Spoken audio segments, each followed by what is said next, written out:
The funeral directors were closing the casket when Gabriella, Julie's daughter-in-law, leaned in close behind her shoulder and whispered, "You have a week to get out." Julie still had the funeral program in her lap. Her fingers gripped it without meaning to, crushing the edge. She didn't turn around. She just sat there frozen, pretending she hadn't heard her while the priest kept talking about closure and peace. Her son, Peter, was gone. 33 years old. A heart attack out of nowhere. The only person she had in this world who ever truly cared about her. And now she was sitting next to his casket while his wife, Gabriella, wore a tailored black dress and crocodile tears, already planning her eviction. Gabriella squeezed her shoulder after saying it, real gentle like she was comforting her. Julie didn't move.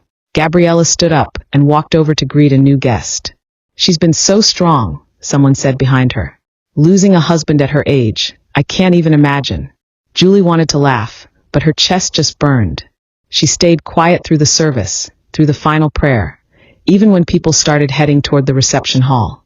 When it was time to leave, Gabriella made a point to help her grandmother to the car, but left Julie standing by herself. Julie rode with her in Peter's car, but she didn't say a word. The car smelled like his cologne, and she thought maybe that would break her, but she was too busy trying to figure out what game Gabriella was playing. At the house, Gabriella let everyone in. She gave a little speech about Peter's strength and humor, and how much he loved family. Julie stood behind the kitchen island and said nothing. Gabriella passed out wine, made a toast, hugged people like a widow on TV. But Julie noticed small things. The family photo by the stairs was gone. His army medal case was removed. Gabriella was scrubbing him out already. After everyone left, Julie went to her room. Her room, the one she had lived in for 7 years. And the door was open. Her blankets were folded. The nightstand lamp was unplugged. She checked the dresser. Half her drawers were empty. Her jewelry box was gone. The closet had boxes labeled Mom's stuff. She stood there for a minute like her brain needed time to catch up. Then she walked out past the kitchen. Gabriella was sitting at the dining table with a glass of wine, phone in hand.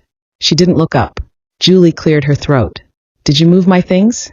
Gabriella finally glanced at her and said, "I was just organizing. There's a moving company I can call when you're ready." Then she smiled like it was a polite offer. Julie asked where her jewelry was. Gabriella said, "Some of it's in the safe. You wouldn't want to lose anything while people were in and out." Julie said she never asked her to touch her things. Gabriella sipped her wine. "Peter and I talked about this," she said. "It's not personal. We just assumed you'd want to move back to your sisters." Julie didn't have a sister. Gabriella knew that. Julie stared at her. "This is my home." Gabriella shrugged. It was his home. He would have wanted us to have space to grieve. Then she picked up her phone like Julie wasn't even there. Julie walked out before she said something she'd regret. She went back to her room and checked the drawers again, trying to stay calm, trying to think. The box she kept under the bed was gone. She opened the closet and saw a bin marked Old Docs. She pulled it down and dug through it. Receipts, old mail, warranty papers. Then she found it. Her file folder with old medical records, bank papers, and her passport. She kept digging, heart racing. She didn't find the deed. The one with her name on it. The one Peter insisted they keep together back when they bought the house, and she helped with the down payment after he lost his job. That paper was supposed to be in this box. She checked twice. Gabriella's voice floated down the hall. "Hey, do you want leftover salad or should I toss it?" Julie didn't answer. Her hand was shaking now. The deed was gone. The next morning, the kitchen was silent, and the smell of coffee was already gone by the time Julie stepped in. Gabriella was at the dining table typing on her laptop like it was any other Tuesday. She looked up and said, "Morning. Just checking a few quotes for movers." Julie opened the fridge. Her enameled containers were gone, replaced by neatly stacked Tupperware that wasn't hers. "I didn't ask for movers," she said. Gabriella smiled without looking. "Right. But you said you wanted to handle things on your timeline. I figured it might help." She took a sip from her mug and clicked something fast. Julie went to the living room. Her son's old recliner had been replaced with a fake-looking leather chair. His blanket was folded and stuffed behind the TV stand, like a dog bed. "Where's Peter's recliner?" she asked. Gabriella shrugged. It was old. Didn't fit the room anymore. Julie stared at her. "It's been a week." Gabriella looked annoyed now. "It's been 9 days. I'm not going to sit in a dead man's chair. Julie. That was the first time Gabriella said her name, like it meant nothing. Julie turned and walked outside just to breathe.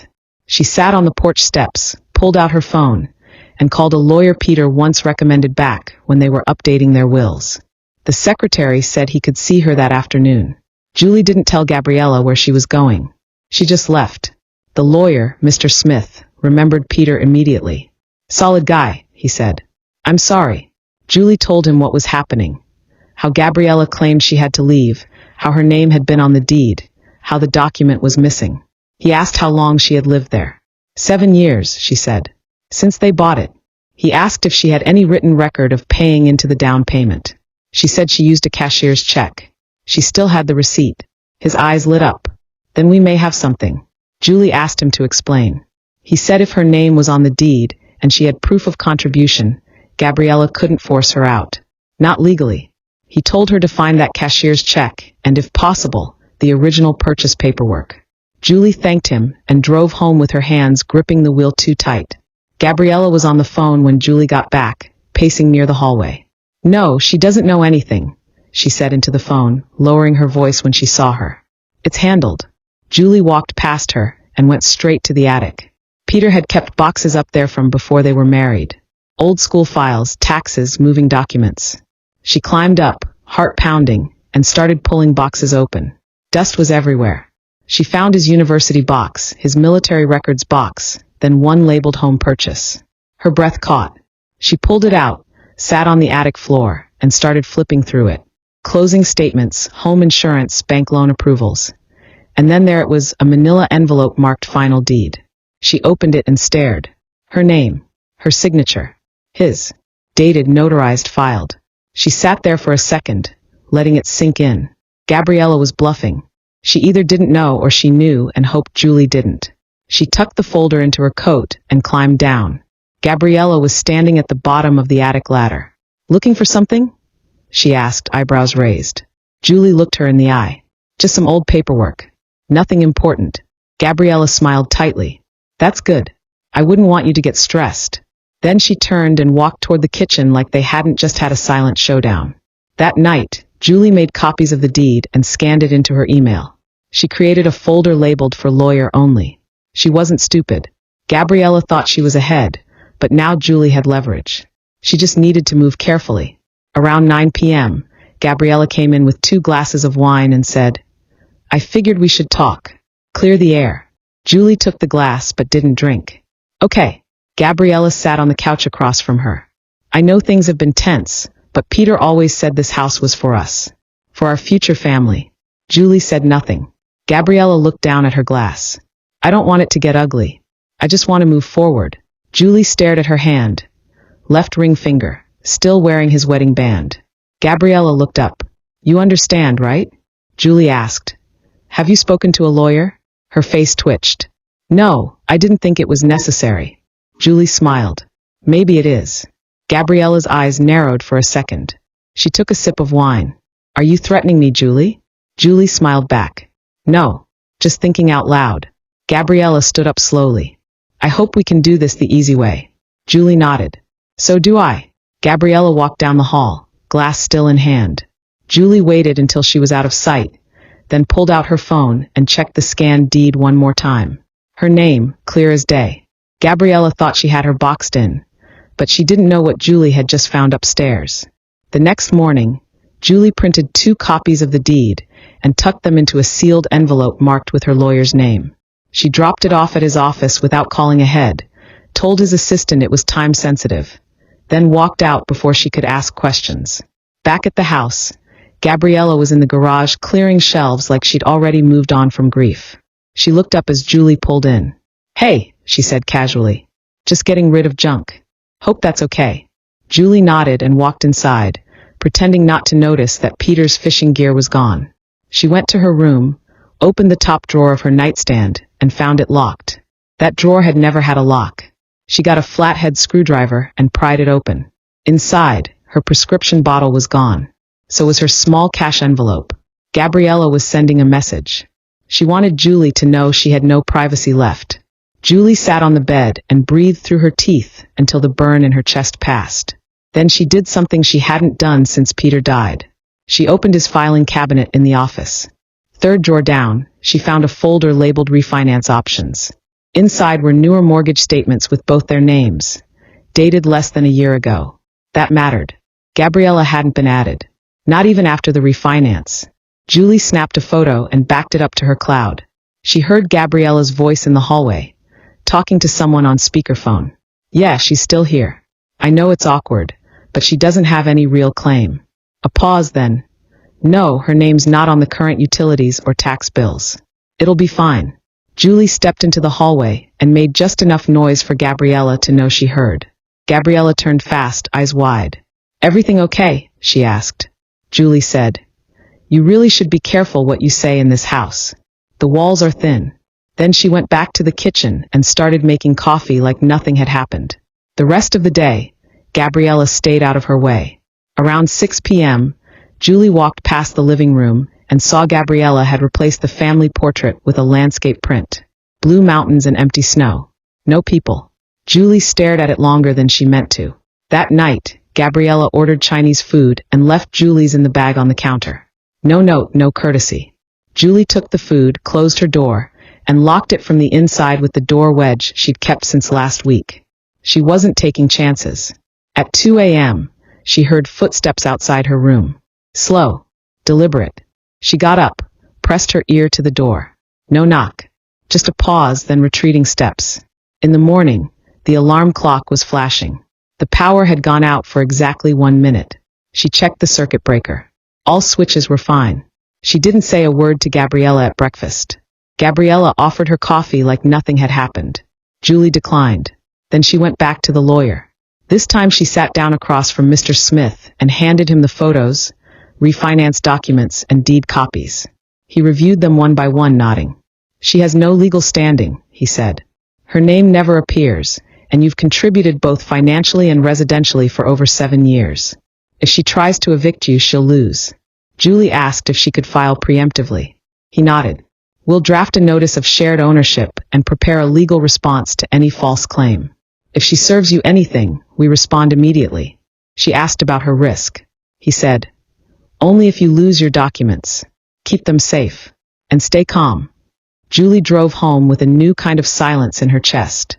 Not grief, not fear, but focus. When she walked in, Gabriella was folding laundry on the couch. She looked up and said, Did you go somewhere? Julie said, Just needed fresh air. Gabriella raised an eyebrow.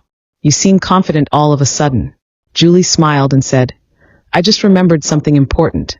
Gabriella stared for a second, then said, Well, I hope it doesn't make things harder.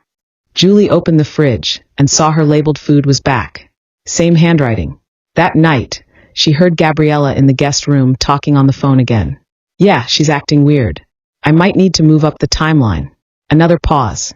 If she finds that file, we're screwed. Gabriella didn't know Julie already had it. She didn't know the file was already with a lawyer. But now Julie knew for sure that Gabriella was hiding something bigger than just a property dispute. And she was about to find out what. 3 days later, Gabriella hosted what she called a grief gathering for Peter's friends and coworkers. Something she announced casually over coffee, as if it were a birthday brunch. Just a little closure, she said, pouring almond milk into her mug while ignoring the second one Julie had placed beside it. Gabriella didn't ask her to help prep for it, which was fine. She barely acknowledged Julie at all that week, except to ask her to keep the guest bathroom clean and to not mention any personal matters if she spoke with anyone. Julie didn't argue, said nothing, but she watched. She watched as Gabriella brought out Peter's old bar cart and stocked it like she was throwing a cocktail party. She watched her line the counter with mini quiches and imported crackers like they hadn't just buried him. The first guest arrived just after 6.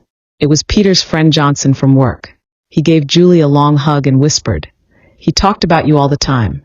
Said you were the one person he could always count on. Julie nodded, holding back tears. Then came others, neighbors, coworkers, a few of Gabriella's Pilates friends. Some she recognized, others she didn't. Gabriella floated through the room like a gracious host, glass in hand, giving little speeches about Peter's generosity and light. Julie stood near the back wall, watching her smile at strangers while ignoring the fact she'd gutted his room and thrown out his books. At one point, Someone asked Julie how she was holding up. She said, "As well as I can be, considering I still live here." The woman looked confused. Julie added, "Peter and I co-own the house. Gabriella's handling things now, but I still live here."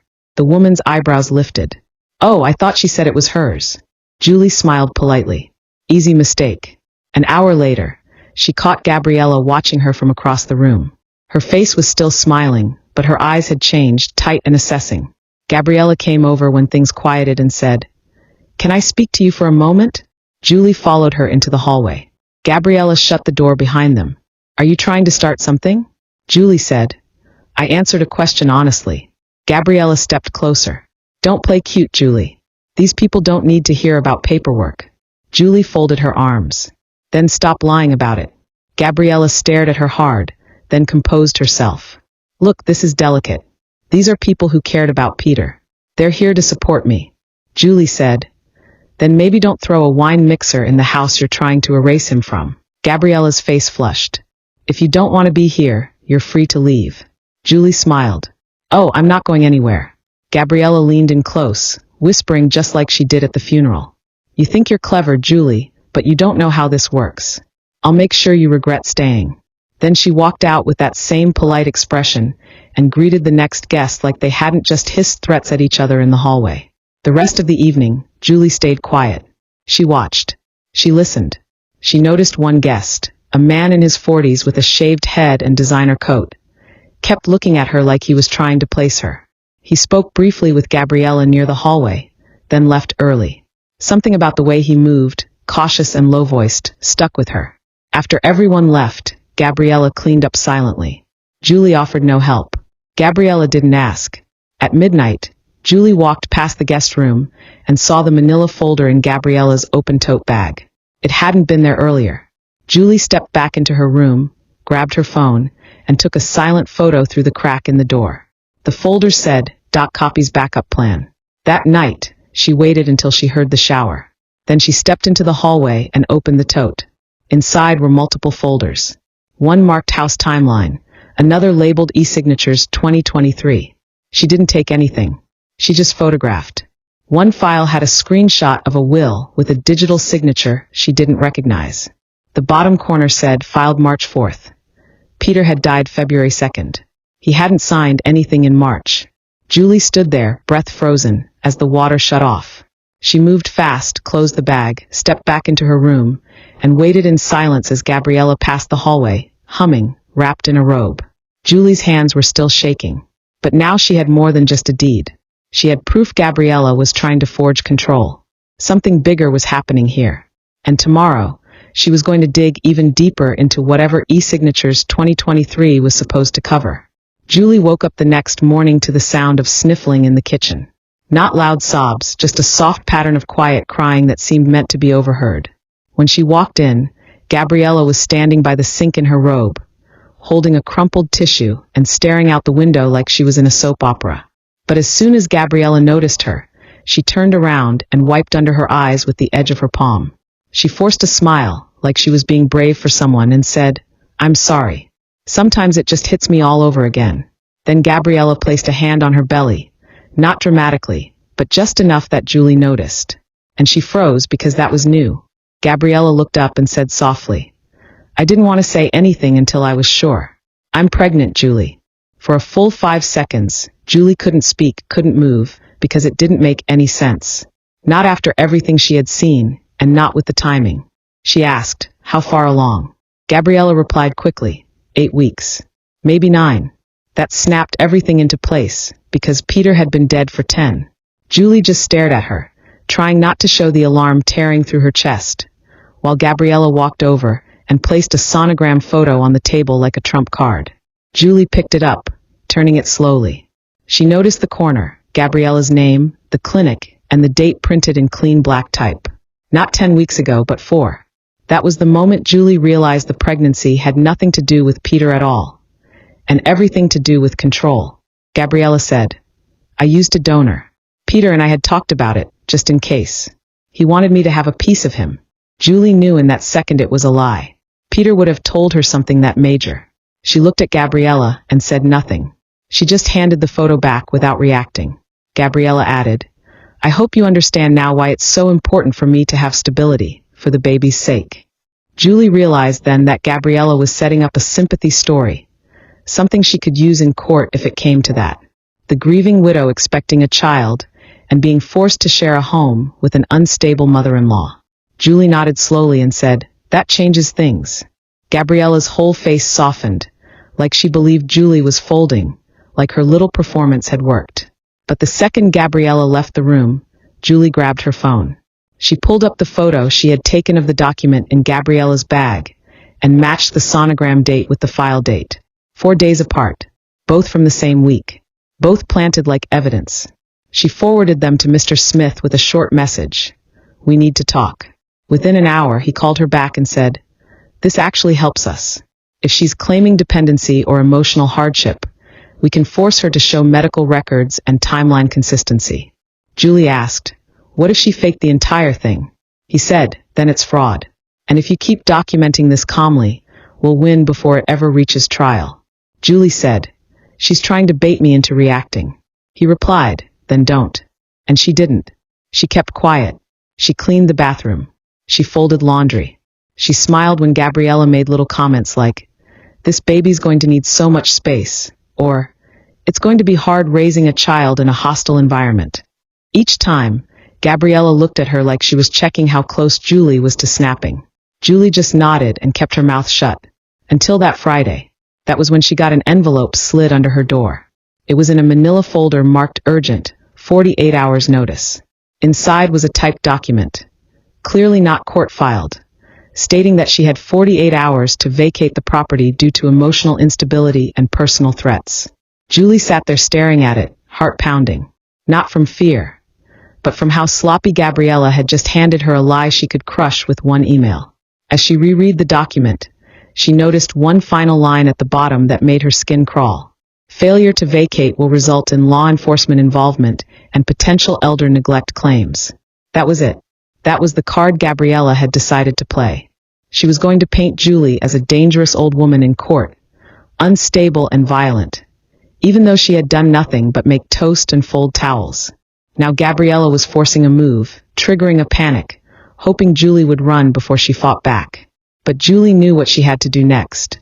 She had to stop waiting for Gabriella to overplay her hand. Because she just did. Julie didn't say a word after reading that fake eviction notice. She just folded it slowly, slid it into a new folder with the other documents Gabriella had conveniently gifted her over the last 2 weeks, and drove straight to Mr. Smith's office. No appointment. No delay. Because this was no longer about defending her right to live in the house. This was about breaking apart the fake world Gabriella was trying to build.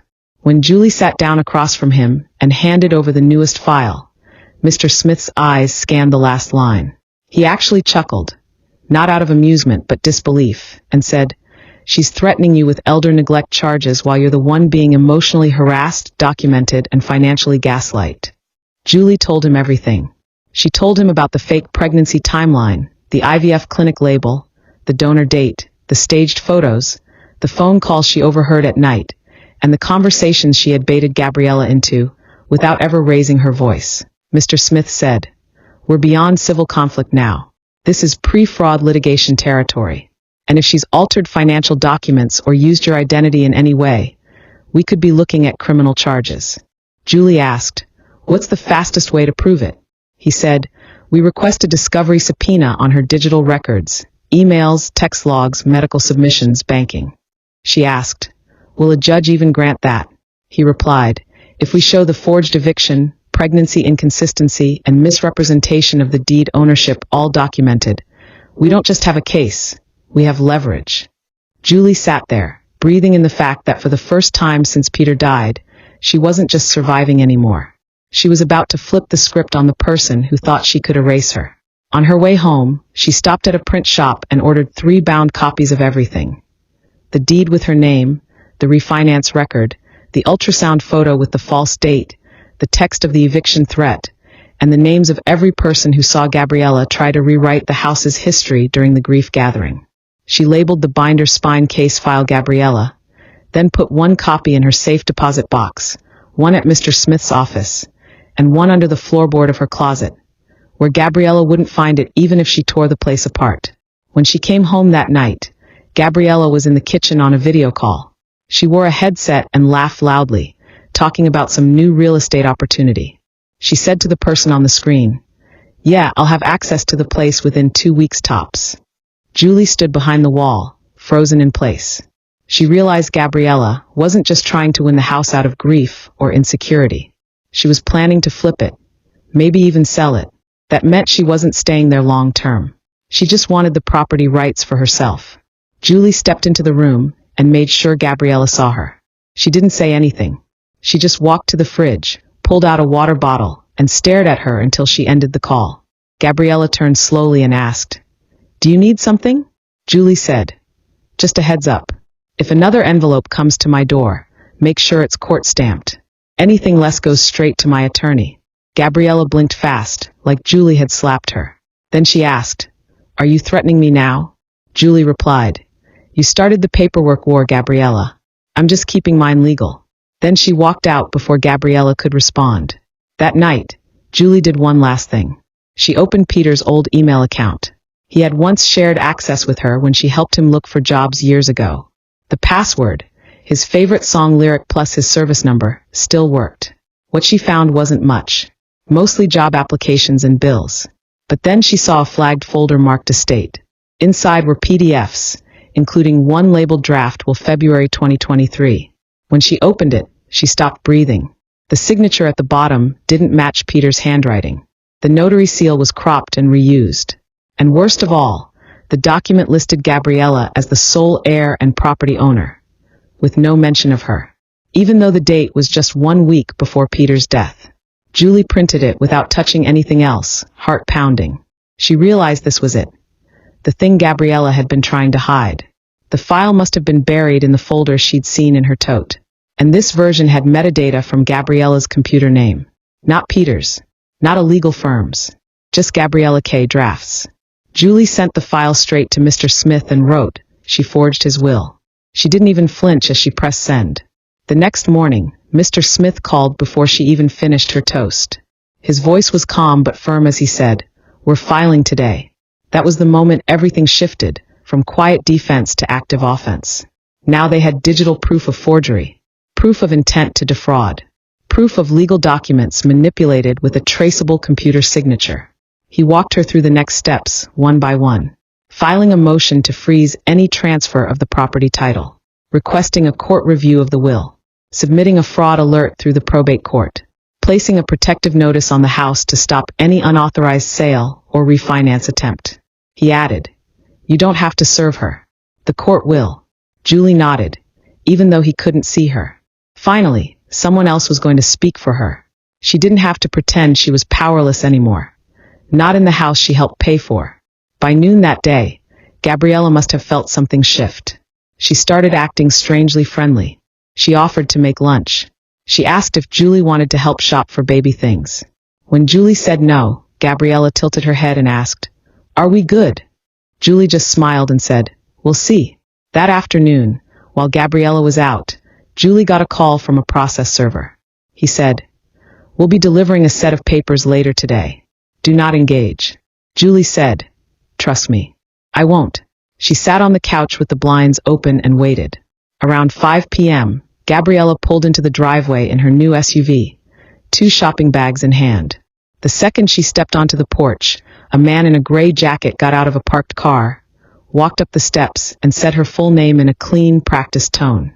Gabriella paused, confused, and said, "Yes?" He handed her a thick envelope and said, "You've been served. Probate fraud and property injunction." She blinked. Her lips parted. "What the hell is this?" "You'll need to read it," he said, then walked away without another word.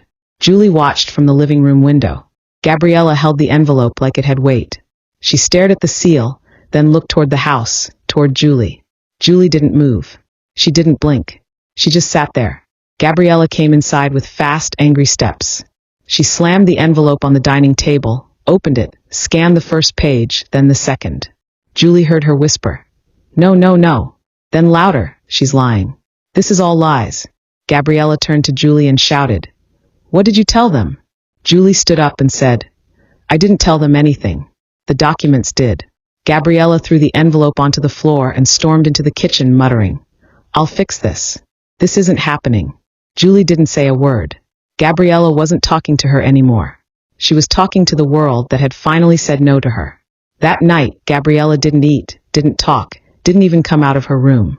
The next morning, Julie found her pacing the front yard on the phone with someone, hissing, "Just get me a lawyer who knows how to bury this. Then, I don't care what it costs. She's just an old woman." Julie stood on the porch with her arms crossed, letting Gabriella know she heard every word.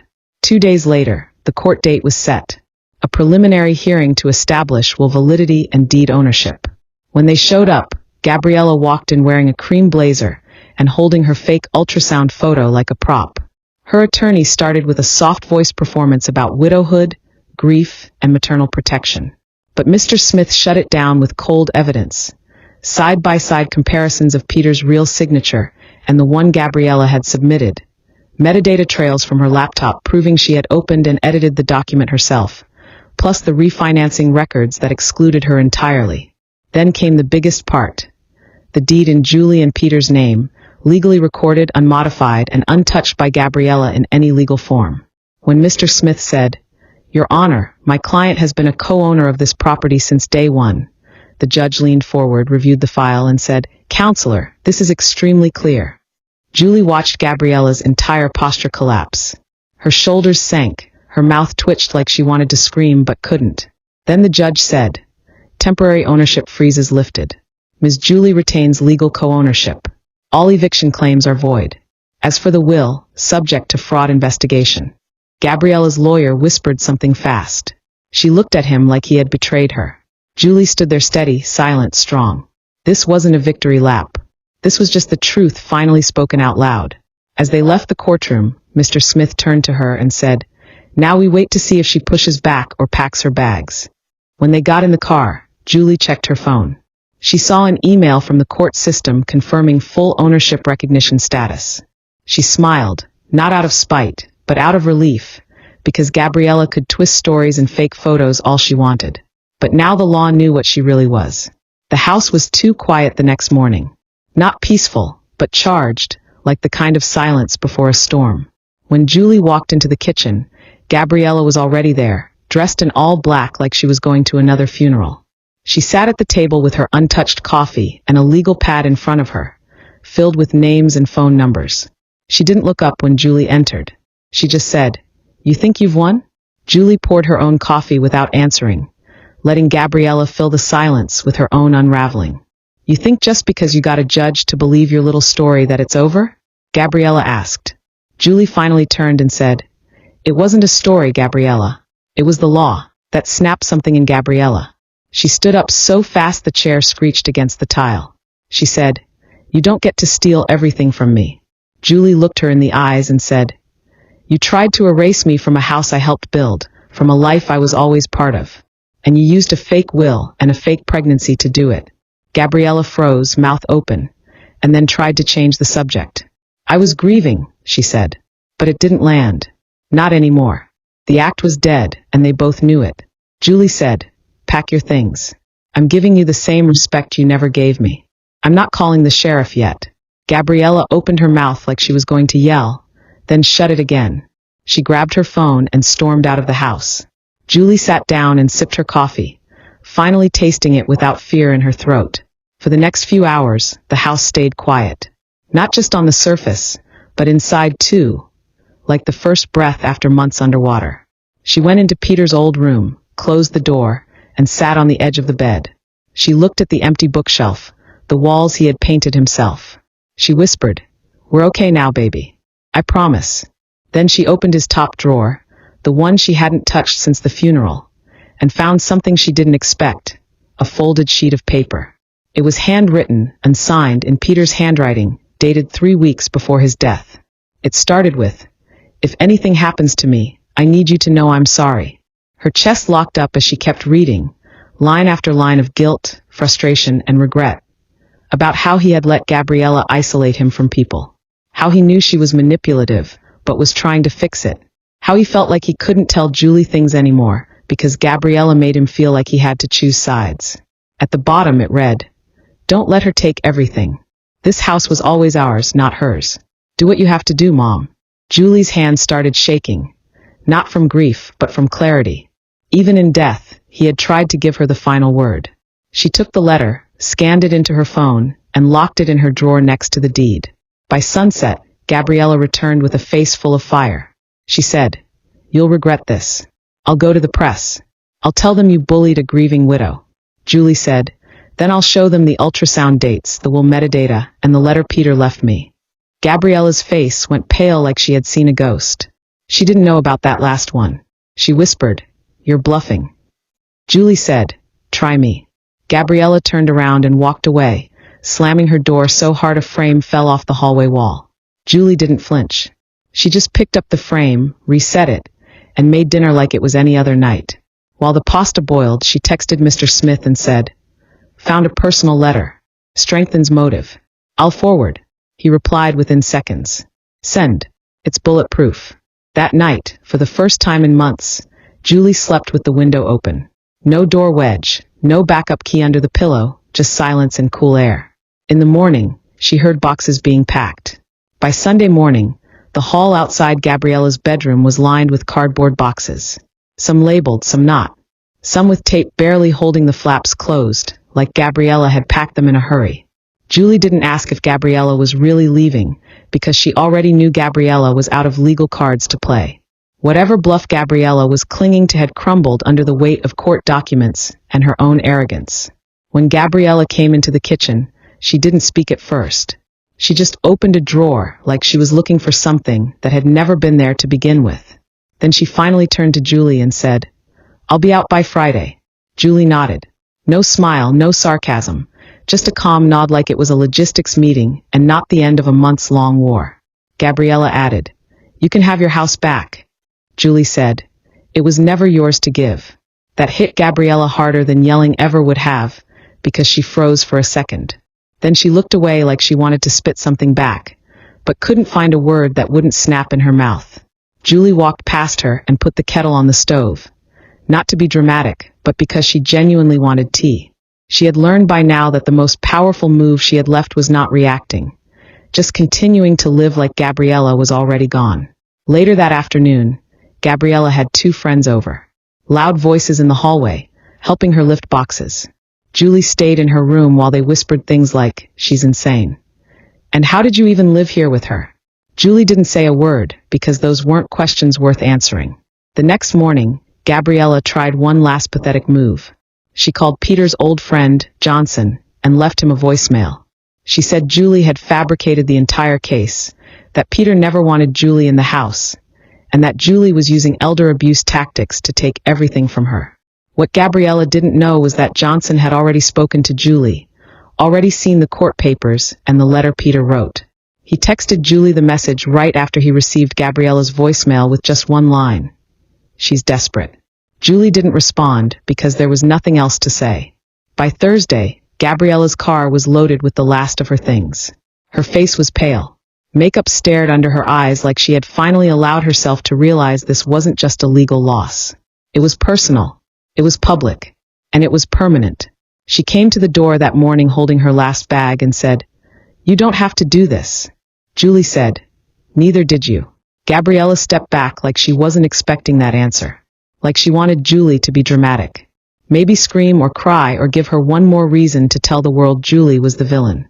But Julie just stood there calm and still, watching Gabriella process the truth in real time. Gabriella had played every card, burned every lie, and ended up exactly where she started, standing on a porch she never owned with a future she couldn't sell. Julie opened the door and said, "You have until midnight." Gabriella said, "Where am I supposed to go?" Julie looked her in the eye and said, "Anywhere that isn't here." Then Julie closed the door, not to be cruel, but to be finished. She watched from the window as Gabriella stood on the porch for a full minute, just frozen, before finally walking to her car, slamming the trunk, and driving off without looking back. Julie didn't cry. She didn't cheer. She didn't feel triumphant. She just felt done. When the sun went down, she turned off the porch light, locked the door, and for the first time in months, let herself sit in the quiet without listening for Gabriella's footsteps or watching her back. Because Gabriella was finally gone and the house was Julie's again, clean and unclaimed. Julie thought that was the end of it until she walked into the living room and saw the small flash drive Gabriella had left behind on the coffee table. It was unlabeled silver, just sitting there like bait, and Julie's stomach turned because Gabriella never left anything behind unless she wanted it found. Julie stared at the flash drive for a long time, not touching it, not moving. She knew Gabriella didn't leave it by accident. Not after everything she had done. Not when every move she made was calculated and dressed in fake sincerity. Julie thought about leaving it alone, throwing it out, pretending it didn't exist. But after everything she had survived, she wasn't going to end this story with a loose thread. She plugged it into Peter's old laptop. The one Gabriella never touched because she said it smelled like dust and grief, and waited as the screen lit up. There was one folder, no password, just a single file labeled, Open Me. Inside was a video, grainy at first, then clearer as the camera steadied, showing Gabriella sitting in Peter's home office. The same chair Julie had just used to check her email that morning. Gabriella looked straight into the webcam and said, "If you're watching this, then I'm either gone or you think you've won." Her tone was calm but smug, like she was still playing chess in her head. She went on, "I did what I had to do, and maybe I crossed a line, but you were never supposed to stay here forever, Julie. You were a placeholder, a guest who overstayed her welcome." Then she leaned forward, eyes hard, voice lowering. "Peter wanted to ask you to leave before he died. He just didn't have the guts to say it." Julie paused the video, jaw tight, heart racing, because even now Gabriella was trying to plant seeds of doubt, trying to dig at the one thing she could never take, Julie's bond with Peter. She hit play again and watched as Gabriella said, "I told him we could build something if we had space, if he could finally let go of the past. But he was weak. He couldn't cut the cord. So I had to do it for him." Then Gabriella smiled like that was some kind of victory, as if isolating Peter from Julie was an act of love instead of control. She ended the video with, "You can keep the house, Julie, but you'll never forget this." The screen went black. Julie sat there for a moment in the silence that followed. She was not angry, not even surprised, because that had always been Gabriella. Controlled, cruel, always needing the last word. But what Gabriella did not know was that Julie already had the only thing that mattered. Peter's handwritten letter. The one Gabriella could never fake or overwrite. The one where Peter said, "I'm sorry," and told Julie the truth Gabriella had spent months trying to bury. Julie pulled that letter out of her drawer, held it beside the still frame of Gabriella's face on the laptop, and felt nothing but peace. Because in the end, it was not about proving who was right. It was about surviving long enough to see Gabriella lose control. Julie ejected the flash drive, tossed it into the trash, and deleted the file from the laptop. Not because she was afraid of Gabriella's lies, but because she didn't need reminders anymore. The war was over, the house was quiet, and every room was finally hers again. That evening, she unpacked the last of her things from the boxes Gabriella had once labeled for removal. She put Peter's photo back on the new entryway shelf, lit a candle in the kitchen, and sat at the table alone. Not lonely, just still, just present, just free. As she sipped her tea and listened to the silence that no longer carried tension or fear, she looked out the window at the porch Gabriella had once tried to claim.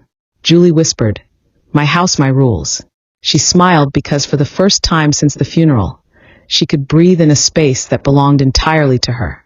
Not because she fought for it, but because she never let Gabriella take it.